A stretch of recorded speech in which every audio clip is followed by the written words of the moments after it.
बूढ़े गिद्ध ने बताया कि बुढ़ापे में औलाद साथ क्यों छोड़ जाती है।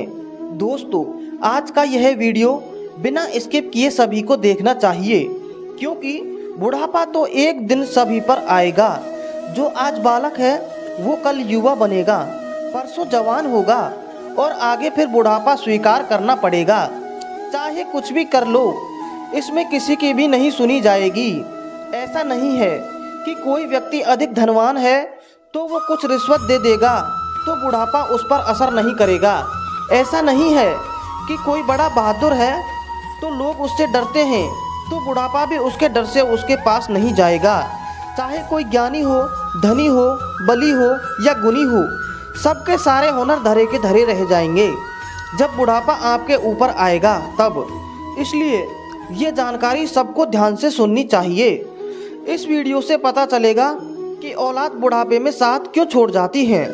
इस बात को समझने के लिए हमें इस कहानी को ध्यान से सुनना चाहिए। तो प्रिय दोस्तों, एक बार किसी जंगल में एक बड़ा भारी बरगद का वृक्ष था। उस वृक्ष पर हजारों भांत भांत के पक्षी दिन रात भर किलोल करते रहते थे, या यूं कहिए कि पूरे जंगल के पक्षी उस वट वृक्ष पर विश्राम करने के लिए जाते रहते थे। कुछ पक्षियों का तो वो वृक्ष स्थायी निवास स्थल था। उस वृक्ष पर रहकर पक्षी अपार आनंद की अनुभूति प्राप्त करते थे। कहते हैं, हम जब किसी स्थान पर या किसी व्यक्ति के साथ एक लंबे समय तक रहते हैं तो हमें उससे मोह हो जाता है। इसी तरह उस वृक्ष पर रहने वाले सभी पक्षियों को उस वट वृक्ष से मोह हो गया था। एक दिन की बात है, जंगल में सूखा पड़ गया। कई वर्षों से पानी नहीं बरसा। जंगल के वृक्ष सूख सूख कर मुरझाने लगे। वो वट वृक्ष भी पानी के ना बरसने के कारण सूखने लगा। समस्त पक्षी धीरे धीरे करके उस वृक्ष को छोड़कर जाने लगे। जब वो वृक्ष पूरी तरह सूख गया, उसके पत्ते डालियां टूट टूट कर नीचे गिरने लगी, तो उस वृक्ष पर रहने वाले सारे पक्षी उस वृक्ष को त्याग कर किसी दूसरे स्थान पर चले गए। केवल एक बूढ़ा गिद्ध उस वृक्ष पर अकेला बैठा रह गया।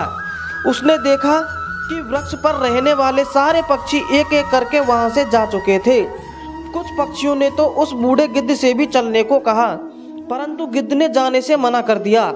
बूढ़े गिद्ध ने सोचा कि मेरा जन्म इसी पेड़ पर हुआ है, इसी वृक्ष पर खेल कूद कर बड़ा हुआ हूँ। मेरे जीवन के सारे सुख मुझे इसी वट वृक्ष ने दिए हैं।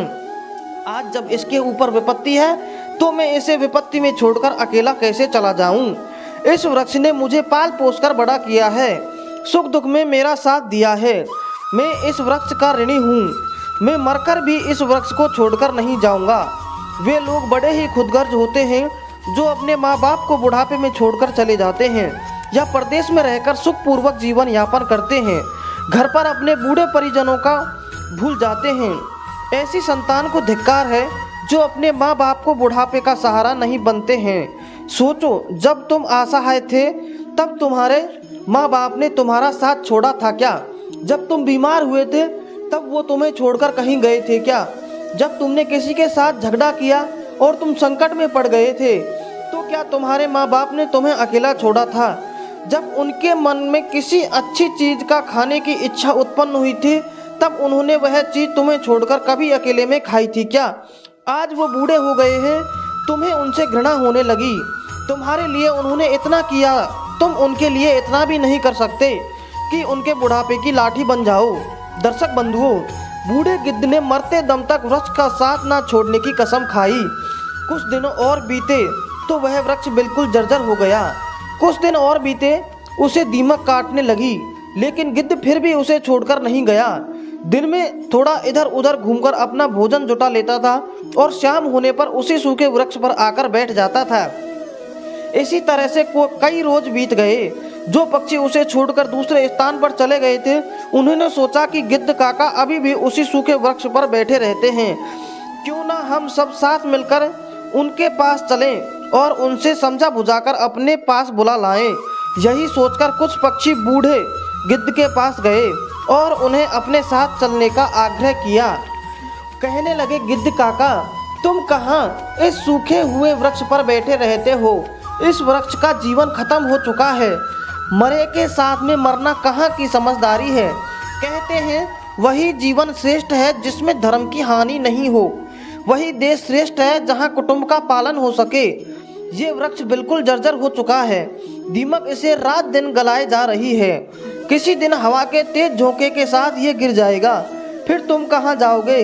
विद्वान लोग कहते हैं कि शत्रु, कर्जा, अग्नि, बीमारी, इन चारों को समय रहते दबा देना चाहिए। जो इनसे अपना समाधान नहीं करता वो बेमौत मारा जाता है। ठीक इसी प्रकार तुम्हें भी इस वृक्ष को छोड़कर किसी खुशहाल स्थान पर अपना निवास बना लेना चाहिए। मित्रों, समस्त पक्षियों के समझाने पर भी बूढ़े गिद्ध उस वृक्ष को छोड़ने के लिए तैयार नहीं हुए। कहने लगा, भाइयों, ये वृक्ष मेरे माँ बाप के समान है। मेरे माता पिता मुझे जन्म देकर इसी वृक्ष पर मुझे छोड़कर चले गए थे। उनके चले जाने के बाद मैं इसी वृक्ष पर खेलकर बड़ा हुआ हूँ। जीवन के सारे सुख मैंने इसी वृक्ष पर पाए हैं। बचपन से लेकर बुढ़ापे तक का सफर मैंने इसी वृक्ष पर तय किया है। अभी यह वृक्ष मुश्किल घड़ी में है। इसका साथ छोड़कर कैसे चला जाऊं? ये मेरी सबसे बड़ी खुदगर्जी होगी। कहते हैं भक्त, सेवक और शरणागत जो ये कहता है कि मैं आपका ही हूँ, इन लोगों पर कोई भी संकट पड़ता है तो उनका साथ नहीं छोड़ना चाहिए। जो इन्हें संकट के समय छोड़कर चला जाता है उन्हें बहुत बड़ा पाप लगता है। और जिनसे अपना पालन पोषण किया हो, दुख सुख में साथ ना छोड़ा हो, ऐसे माता पिता को छोड़ता है तो वो जघन्य अपराध का भागी होता है। उन संतानों को कभी मनुष्य की योनि में जन्म नहीं मिलता। गिद्ध ने कहा, मैं अपनी मृत्यु तक इसी वृक्ष पर रहूंगा, आप लोग जाइए यहाँ से। गिद्ध की बात सुनकर सारे पक्षी निराश हो जाते हैं। वो लौटकर वापस चले जाते हैं। कुछ तो कहने लगे, भाइयों, इस बूढ़े गिद्ध के साथ साथ इसकी बुद्धि भी सटिया गई है, इसलिए उसे हमारा समझाना अच्छा नहीं लगता। अगले दिन कुछ पक्षी उसे समझाने के लिए फिर आए, लेकिन गिद्ध ने जाने से मना कर दिया। इस बार सारे पक्षी लौटकर अपने घर नहीं गए। वे सीधे इंद्रदेव के पास पहुँचे और उन्हें सारी बात बताई कि हे भगवान, हम जिस वन में रहते हैं वहाँ वर्षों से पानी नहीं बरसा है। पूरा जंगल बिना पानी के सूख चुका है। पेड़ पौधे सब सूख चुके हैं। जंगल के सभी जीव जंतु जंगल को छोड़कर दूसरे स्थान पर चले गए हैं। पर दुख इस बात का है कि जिस बरगद पर हम रहते थे उसी बरगद पर एक बूढ़ा गिद्ध भी रहता है। हम लोग तो चले गए पर वो गिद्ध उस बरगद को छोड़कर कहीं नहीं जाना चाहता। वृक्ष सूखकर बिल्कुल जर्जर हो गया है, वो कभी भी गिर सकता है। हम लोग उन्हें समझाने गए थे पर वो फिर भी उस वृक्ष को छोड़ने के लिए तैयार नहीं हुए। वो कह रहे थे कि मरते दम तक इस वृक्ष का साथ नहीं छोड़ूंगा। इसलिए हे भगवान, आप स्वयं चलकर उन्हें समझा दीजिए, शायद वो आपका कहना मान जाएं। दर्शक बंधुओं, पक्षियों के निवेदन को इंद्रदेव ने स्वीकार कर लिया और इंद्रदेव उन पक्षियों के साथ उस वन में जाकर उस बूढ़े गिद्ध को समझाने लगते हैं। हे गिद्धराज, मैं देवराज इंद्र तुम्हें समझाने आया हूँ। ये वृक्ष तो बहुत ही जर्जर स्थिति में पहुँच गया है। इसकी डालियाँ सूख कर गल चुकी हैं। इस पर छाया के लिए एक भी सूखा पत्ता नहीं बचा है और आप भी बहुत बूढ़े हो चुके हो। किसी दिन ये वृक्ष गिर गया तो आपकी मृत्यु हो सकती है। इसलिए इस वृक्ष को छोड़कर किसी सुरक्षित स्थान पर चले जाइए। प्रिय दोस्तों, इंद्र की बात सुनकर बूढ़े गिद्ध कहने लगा, हे भगवान, एक बात बताओ, जब मेरा जन्म हुआ था तो मेरे माता पिता मुझे इसी वृक्ष पर छोड़कर स्वर्ग सिधार गए थे। मैं जब असहाय था तब मुझे पाल पोसकर इसी वृक्ष ने बड़ा किया था। मैं इसी पर खेल कूद कर बड़ा हुआ हूँ, इसी पर रहकर सारे सुख उठाए हैं। इसी वृक्ष पर रहते रहते बूढ़ा हो गया। मेरा पूरा जीवन इसी वृक्ष की छांव में बीता है।